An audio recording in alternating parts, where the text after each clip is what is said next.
അപ്പോൾ ഗൈസ് എൻ്റെ അമ്മയ്ക്ക് പിന്നെ പണ്ടാരെങ്കിലും എന്തെങ്കിലും കൊടുത്താൽ അത് പൊതിഞ്ഞ് കിട്ടി നമുക്ക് വീട്ടിൽ കൊണ്ടു തരുന്ന ഒരു പതിവുണ്ട്. അങ്ങനെ കിട്ടിയതാണ് ഇത് ഈ ഒരു സാധനം, ഞാവൽപ്പഴം. കുറേ ആയി നമ്മുടെ കയ്യിൽ ഞാവൽപ്പഴമൊക്കെ കിട്ടിയിട്ട്. അപ്പോൾ ഇത് ഇന്ന് കിട്ടിയപ്പോൾ ഒരു സാധനം ഉണ്ടാക്കാമെന്നങ്ങ് വിചാരിച്ചെന്നേ. പേരെന്താണെന്നൊന്നും ഞങ്ങൾ ഇതുവരെയായിട്ട് അങ്ങ് ഇട്ടിട്ടില്ല.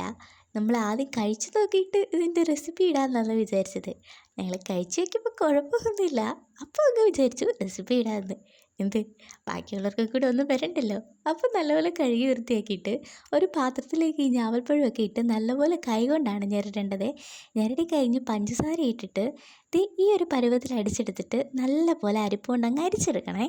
അങ്ങനെ അരിച്ചെടുത്തത് വീണ്ടും ആ ജാറ് കഴുകിയിട്ട് അതിലോട്ട് ഇട്ടിട്ട് നമ്മുടെ പാലുണ്ടായില്ലേ, പാലും കൂടെ കൂട്ടിയാണ് അടിക്കേണ്ടത്. പിന്നത് പാലും കൂടെ കൂട്ടി അടിച്ചിട്ട് ഇതിന് കണക്കൊന്നുമില്ല, നമ്മുടെ ആവശ്യത്തിനും അനുസരണത്തിനും പഞ്ചസാര അങ്ങ് ഇട്ട് കൊടുക്കണം കേട്ടോ.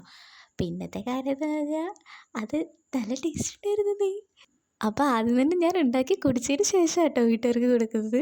അപ്പോൾ ഞാൻ കുടിച്ചതിന് ശേഷം അമ്മയ്ക്ക് കൊണ്ടുപോയി കൊടുക്കുകയാണ്.